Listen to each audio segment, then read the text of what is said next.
दोस्तों, होली की अग्नि में ये 5 चीजें भूल कर भी कभी मत डालना। इससे उल्टा असर हो सकता है, गरीबी आ सकती है और घर में कंगाली छा सकती है। कुछ लोग अनजाने में होली की आग में ऐसी चीजें डाल देते हैं जिनका गलत प्रभाव पड़ सकता है। उन्हें पता ही नहीं होता कि इन चीजों को जलाने से घर बर्बाद होने की कगार पर आ सकता है। इसलिए इस वीडियो में हम आपको बताएंगे कि कौन सी चीजें होली की आग में बिल्कुल नहीं डालनी चाहिए और कौन सी चीजें डालना शुभ होता है। पंचांग के अनुसार इस साल फाल्गुन पूर्णिमा तिथि 13 मार्च गुरुवार को सुबह 10:36 से शुरू होगी और 14 मार्च शुक्रवार को दोपहर 12 बजे समाप्त होगी। चूंकि चंद्रोदय 13 मार्च को ही होगा, इसलिए पूर्णिमा का व्रत 13 मार्च गुरुवार को रखा जाएगा। अगले दिन जब दोपहर में पूर्णिमा समाप्त हो रही होगी, तब पूर्णिमा का स्नान और दान किया जाएगा। होलिका दहन 13 मार्च गुरुवार को होगा, यानी इस दिन पूर्णिमा का व्रत और सत्यनारायण भगवान का व्रत भी रहेगा। रंगों वाली होली 14 मार्च शुक्रवार को खेली जाएगी। आप दोनों दिनों 13 और 14 मार्च को स्नान और दान कर सकते हैं, लेकिन ब्रह्म मुहूर्त में पूर्णिमा तिथि के दौरान स्नान करना सबसे उत्तम माना जाता है। पूर्णिमा लगते ही भद्राकाल भी शुरू हो जाएगा। भद्राकाल 13 मार्च गुरुवार को सुबह 10:35 से देर रात 11:26 तक रहेगा। होलिका दहन का शुभ मुहूर्त 13 मार्च गुरुवार को रात 11:26 से लेकर मध्य रात्रि 12:30 तक रहेगा। भद्रमुख का समय रात 8:14 से 10:22 तक रहेगा। भक्तों, अगर दिन में भद्राकाल चल रहा हो तो होलिका की पूजा शाम को शुभ मुहूर्त में ही करनी चाहिए। होलिका का पूजन और दहन हमेशा शुभ मुहूर्त में ही करना चाहिए। अशुभ समय में किया गया होली दहन जीवन भर परेशानियों को बुलावा दे सकता है। अब बात करते हैं चंद्र ग्रहण की। इस बार चंद्र ग्रहण 14 मार्च को सुबह 9:29 से शुरू होगा और दोपहर 12:39 पर समाप्त होगा। चूंकि यह ग्रहण दिन में लगेगा, इसलिए भारत में यह दिखाई नहीं देगा और यहाँ इसका सूतक काल भी मान्य नहीं होगा। दोस्तों, जब भी चंद्र ग्रहण लगता है तब ग्रहों की विशेष स्थिति बनती है। इस दौरान मंगल, सूर्य और राहु आमने सामने होते हैं। हमारे वेद और पुराणों में बताया गया है कि चंद्र ग्रहण के समय देवी शक्तियों का प्रभाव कुछ समय के लिए कम हो जाता है। शास्त्रों में नक्षत्र विद्या के अनुसार होली की रात को सिद्ध प्राप्ति की रात माना गया है। इस रात सकारात्मक और नकारात्मक दोनों तरह की ऊर्जा बहुत सक्रिय रहती है। यही कारण है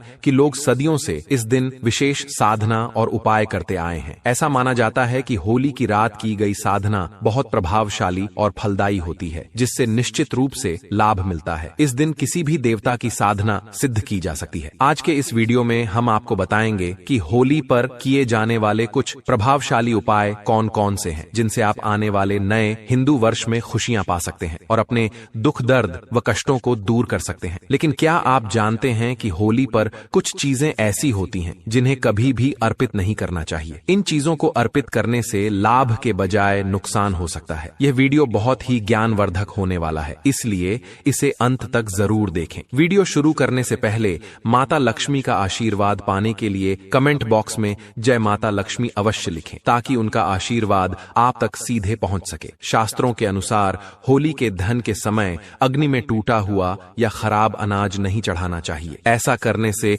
होली माता का आशीर्वाद मिलने के बजाय श्राप लग सकता है। पूजा पाठ में हमेशा संपूर्ण और पवित्र चीजों का ही उपयोग करना चाहिए, क्योंकि अधूरी चीजें इस्तेमाल करने से फल भी अधूरा ही मिलता है। होली के दहन के समय जब अनाज अर्पित करें तो उसके ऊपर हरे हरे पत्ते जरूर होने चाहिए। इससे पूजा का प्रभाव और अधिक शुभ होता है। इसलिए ध्यान रखें कि होली की अग्नि में शुद्ध और संपूर्ण चीजें ही चढ़ाई जाएं, ताकि जीवन में सकारात्मकता और खुशहाली बनी रहे। टूटा हुआ अनाज बिल्कुल भी न हो। हमेशा याद रखें कि होली के दहन से ठीक पहले घर में गन्ना अवश्य लाएं और उसकी संख्या 2, 5 या 7 होनी चाहिए। अग्नि में पानी वाला नारियल नहीं चढ़ाना चाहिए, इससे पाप के भागीदार बन सकते हैं। हमेशा सूखा नारियल ही होली की अग्नि में अर्पित करना चाहिए। पानी वाला नारियल अग्नि में भूलकर भी न डालें। जब सूखा नारियल होली की अग्नि में अर्पित करें तो इसे पहले पूरे परिवार के हाथ से स्पर्श करवा लें। ऐसा करने से होली माता जाते जाते आपको धन से मालामाल कर सकती है और आपके कष्टों को अपने साथ ले जाती है। पानी वाला नारियल पूजा के दौरान रख सकते हैं, लेकिन इसे अग्नि में नहीं डालना चाहिए। माना जाता है कि होली माता को घर का भोग बहुत प्रिय है, इसलिए घर में जो भी पकवान बनाए हैं उन्हें होली माता को अवश्य अर्पित करें। लेकिन ध्यान रहे कि गुजिया चढ़ाते समय उसकी संख्या 3 न हो। या तो 2 चढ़ाएं या फिर 5, 11 या 21 चढ़ा सकते हैं, लेकिन 3 नहीं। होलिका दहन में गाय के गोबर से बने उपले अवश्य चढ़ाने चाहिए। इसके अलावा हरा चना गेहूं की बालियां या कोई भी नई फसल होली की अग्नि में अर्पित करें। इससे घर में अन्न की कभी कमी नहीं होगी। जब बालियां अर्पित करें तो यह ध्यान दें कि वे टूटी हुई या सूखी न हो, बल्कि ताजी और हरी भरी हों। सूखी बालियां चढ़ाने से पाप लगता है। शास्त्रों के अनुसार यदि मासिक धर्म चल रहा हो तो होलिका दहन की पूजा किसी और से करवा सकते हैं। पूजा वैसे ही करनी चाहिए जैसे हमेशा करते आए हैं, लेकिन इस दौरान होलिका दहन के पास न जाएं। आप दूर से ही दर्शन कर सकते हैं और पूजा का फल आपको अवश्य मिलेगा। होलिका दहन में चावल के बने पापड़ और कच्चे चावल अवश्य अर्पित करें। इससे धन प्राप्ति होती है और घर में गरीबी दूर होती है। जो भी पापड़ आदि बनाए हैं उन्हें होलिका दहन की अग्नि में अर्पित करें। इससे घर में धन दौलत की कभी कमी नहीं होगी। माना जाता है कि होलिका दहन से पहले होली की अग्नि में गुजिया अर्पित किए बिना इसे नहीं खाना चाहिए। पहले माता को भोग लगाएं और फिर उसका सेवन करें और सभी परिवारों में गुजिया एक दूसरे को अवश्य खिलानी चाहिए। इससे आपसी प्यार और संबंध मजबूत होते हैं। माता को भोग लगाने से पहले गुजिया को झूठा न करें। जब पूजा समाप्त हो जाए तभी इसका सेवन करें। हमेशा याद रखें कि माता को गुजिया का भोग लगाने के बाद कन्याओं को भी गुजिया खिलानी चाहिए और उन्हें दक्षिणा देनी चाहिए। इससे नवदुर्गा और माता रानी का आशीर्वाद प्राप्त होता है। गाय माता को भी इस दिन भोग अवश्य लगाएं। गाय माता को गुजिया और अन्य मीठे पकवान खिलाने से कई जन्मों तक सुख समृद्धि बनी रहती है। ऐसा माना जाता है कि गाय माता को भोग लगाने से सभी देवी देवताओं को प्रसन्न किया जा सकता है। इस दिन यदि कुछ और न कर पाएं तो कम से कम गाय माता को भोग जरूर अर्पित करें। इससे होली माता का आशीर्वाद सदैव बना रहेगा। होली का दहन होने के बाद अगले दिन होली की राख घर अवश्य लानी चाहिए और पूरे परिवार के मस्तक पर इसका टीका लगाना चाहिए। इस राख को काले कपड़े में बांधकर घर में सुरक्षित रखें। यदि छोटे बच्चों को नजर दोष लग जाए तो उनके माथे पर इस राख का टीका लगाएं। इससे बुरी नजर का प्रभाव नहीं पड़ेगा। होली की राख को काले कपड़े में बांधकर दुकान के गल्ले या लॉकर में रखने से धन की वृद्धि होती है और किसी की बुरी नजर नहीं लगती। होली की रात को कुछ विशेष उपाय करने से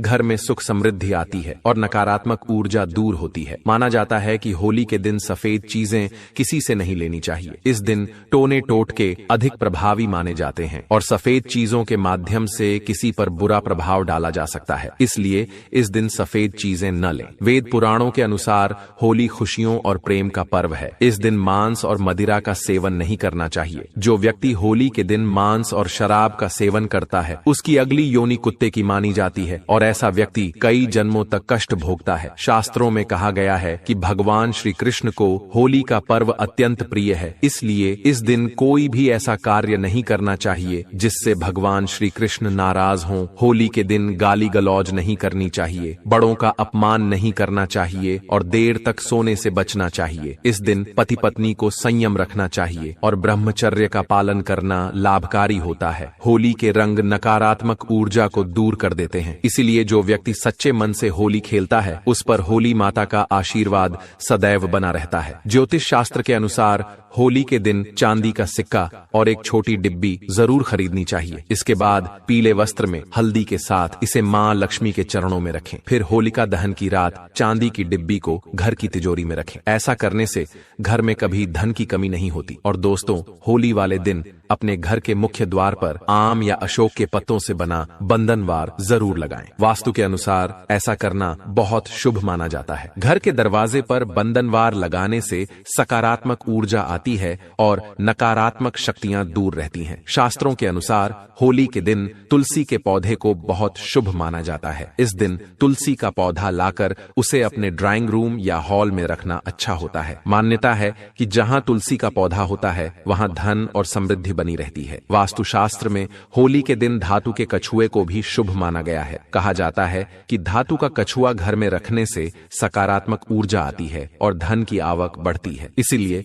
होली के शुभ अवसर पर धातु से बना कछुआ घर जरूर लाएं। होलिका दहन की रात वहां की राख लेकर आएं और उसे घर के हर हिस्से में हल्का सा छिड़कें। इससे घर की नकारात्मक ऊर्जा समाप्त हो जाती है। साथ ही होली के दिन सुबह घर के मुख्य द्वार पर बंधनवार जरूर लगाएं, क्योंकि पूर्णिमा तिथि मां लक्ष्मी को प्रिय होती है। ऐसा करने से घर में उनका आशीर्वाद बना रहता है। होली एक पवित्र त्योहार है और इसे सच्चे मन और श्रद्धा से मनाना चाहिए। जो लोग होली का त्योहार सम्मान और सच्चे मन से नहीं मनाते, वे भगवान श्री कृष्ण के आशीर्वाद से वंचित रह सकते हैं। अब बात करते हैं कि होली के दिन किन चीजों का दान नहीं करना चाहिए। वीडियो आगे बढ़ाने से पहले माता लक्ष्मी के सच्चे भक्त वीडियो को लाइक जरूर करें और कमेंट बॉक्स में जय माता लक्ष्मी लिखें, ताकि माता लक्ष्मी जी का आशीर्वाद आप और आपके परिवार पर बना रहे और आपको कभी भी धन की कमी न हो। वास्तुशास्त्र के अनुसार होली के दिन सुहागन महिलाओं को बिंदी, सिंदूर, अलता और अन्य 16 श्रृंगार की चीजें दान नहीं करनी चाहिए। इस दिन नकारात्मक ऊर्जा समाप्त होती है और सकारात्मक ऊर्जा का संचार होता है। ऐसे में इन चीजों का दान करना पति के लिए हानिकारक हो सकता है। आमतौर पर वस्त्र दान करना पुण्य का कार्य माना जाता है, लेकिन होलिका दहन और रंगों वाली होली के दिन वस्त्रों का दान नहीं करना चाहिए। वास्तुशास्त्र के अनुसार इन दिनों वस्त्रों का दान करने से व्यक्ति की सुख समृद्धि और खुशहाली प्रभावित हो सकती है। वास्तुशास्त्र के अनुसार होलिका दहन के दिन पैसों का दान नहीं करना चाहिए। ऐसा करने से आर्थिक स्थिति पर नकारात्मक प्रभाव पड़ सकता है। होली की रात अगर संभव हो तो चुपचाप इस विशेष वृक्ष को छू कर आ जाएं। इससे आपकी गरीबी दूर हो सकती है और जीवन में धन की वृद्धि होगी। भगवान विष्णु और माता लक्ष्मी के आशीर्वाद से आपकी सभी मनोकामनाएं पूर्ण हो सकती हैं, जिससे आप धनवान बन सकते हैं। होली का त्योहार बुराई पर अच्छाई की जीत का प्रतीक माना जाता है। शास्त्रों में बताया गया है कि इस दिन पेड़ पौधे और जीव जंतु जागृत अवस्था में होते हैं, जिनमें कई देवी देवता वास करते हैं। आज के इस वीडियो में हम आपको ऐसे ही एक विशेष वृक्ष के बारे में बताएंगे, जिसमें होली के दिन स्वयं भगवान विष्णु और माता लक्ष्मी का वास माना जाता है। यह कोई साधारण वृक्ष नहीं बल्कि देव वृक्ष है। अगर आप सिर्फ होली वाले दिन इस वृक्ष की पूजा कर लेते हैं तो इससे न केवल आपके पिछले जन्मों के पाप और परेशानियां समाप्त हो जाएंगी, बल्कि आपके जीवन में सुख समृद्धि भी आएगी। यदि आप लंबे समय से नौकरी की तलाश में हैं, तो आपकी नौकरी लग सकती है। आपका रुका हुआ व्यापार फिर से चल सकता है और आपके जीवन में धन की वृद्धि हो सकती है। चाहे आपकी शादी की मनोकामना हो या कोई अन्य इच्छा, इस विशेष पूजा से आपकी मनोकामनाएं पूरी हो सकती हैं। इस साल होली पर एक दुर्लभ संयोग बन रहा है, क्योंकि इस बार होली पूर्णिमा और चंद्र ग्रहण के साथ पड़ रही है। यह एक विशेष अवसर है जब व्यक्ति को अपने जीवन की सभी परेशानियों से मुक्ति पाने का मौका मिलता है। होली का त्योहार समाज में प्रेम और समानता का संदेश देता है। इस दिन हर व्यक्ति जाति, धर्म, अमीरी गरीबी के भेदभाव को भूलकर खुशियां मनाता है। इसे इसलिए भी मनाया जाता है क्योंकि यह बुराई पर अच्छाई की जीत का पर्व है। भगवान विष्णु के भक्त इस दिन विशेष रूप से व्रत रखते हैं और विधि विधान से उनकी पूजा करते हैं, ताकि उनका आशीर्वाद प्राप्त हो। आपकी जानकारी के लिए बता दें कि ऐसा दुर्लभ संयोग 140 वर्षों के बाद आया है। ऐसा अद्भुत और सुनहरा मौका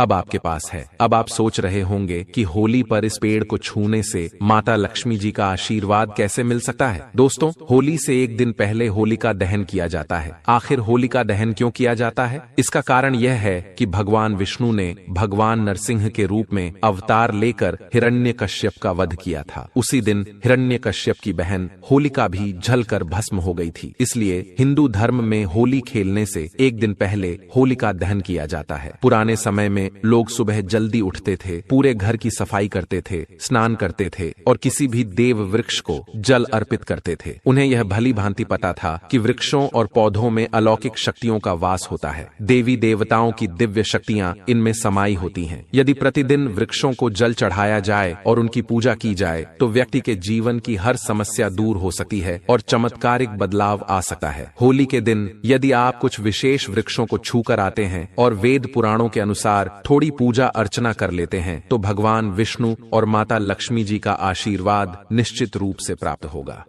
यदि आपको भगवान विष्णु जी का आशीर्वाद मिल गया तो आपके जीवन में भाग्य का साथ मिलेगा। राहु, केतु और नवग्रह आपके पक्ष में आ जाएंगे। दोस्तों, व्यक्ति के जीवन में राहु और केतु का नियंत्रण भगवान विष्णु जी के हाथों में होता है। यदि आप इस उपाय को पूरी श्रद्धा से करेंगे तो माता लक्ष्मी जी की कृपा से आपके सभी आर्थिक कष्ट और परेशानियां समाप्त हो जाएंगी। आपके धन आने के मार्ग खुल जाएंगे और उसमें निरंतर वृद्धि होगी। माता लक्ष्मी जी के आशीर्वाद से आपका आने वाला समय बेहद शुभ और सौभाग्यशाली होगा। इसलिए इस वीडियो को अंत तक जरूर देखें, न सिर्फ अपने लिए बल्कि अपने पूरे परिवार के कल्याण के लिए। यदि आप चाहते हैं कि माता लक्ष्मी जी और भगवान विष्णु जी का आशीर्वाद आपके परिवार पर हमेशा बना रहे और इस होली पर आप समृद्ध बने, तो पूरी श्रद्धा और विश्वास के साथ इस वीडियो को लाइक करें। कमेंट बॉक्स में अपनी राशि जरूर डालें, क्योंकि इस होली पर आपकी राशि के अनुसार कुछ खास उपाय हो सकते हैं जिनका पालन कर आप जीवन में लाभ पा सकते हैं।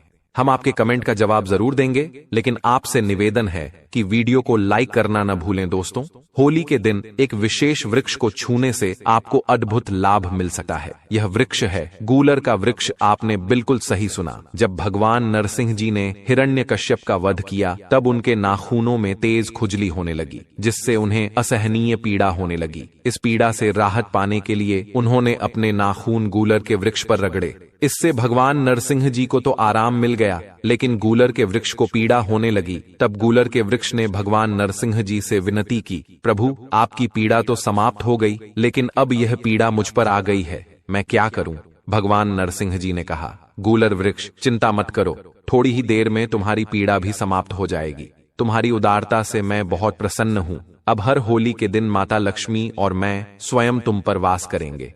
इसीलिए वेद पुराणों में कहा गया है कि यदि होली के दिन एक लोटा जल लेकर गूलर के वृक्ष को अर्पित किया जाए और उसे छू लिया जाए, तो वह वृक्ष व्यक्ति के जीवन की सभी परेशानियों, कठिनाइयों और समस्याओं को अपने में समाहित कर लेता है। इससे जीवन में धन, सुख, समृद्धि और ऐश्वर्य की प्राप्ति होती है और सभी मनोकामनाएं पूर्ण होती हैं। यदि होली के दिन गूलर के वृक्ष को छू लिया जाए, तो साक्षात भगवान विष्णु और माता लक्ष्मी का आशीर्वाद मिलता है, जिससे आप और आपके परिवार के जीवन में सकारात्मक और चमत्कारी बदलाव आता है। अगर आप चाहते हैं कि आपका भाग्य हमेशा आपका साथ दे, जो भी काम शुरू करें उसमें सफलता मिले, नवग्रह आपके अनुकूल हो जाएं और आपको भगवान विष्णु जी का आशीर्वाद मिले, तो आपको बस यह छोटा सा उपाय करना है। होली के दिन सुबह से रात तक किसी भी समय अच्छी तरह स्नान करें, एक लोटा जल लें और उसमें 5 इलायची डालें। घर के पास किसी भी पीपल के वृक्ष के पास जाएं। भगवान श्री कृष्ण ने भागवत गीता में कहा है कि वृक्षों में मैं पीपल हूँ, इसलिए पीपल का वृक्ष हिंदू धर्म में सबसे पूजनीय माना जाता है।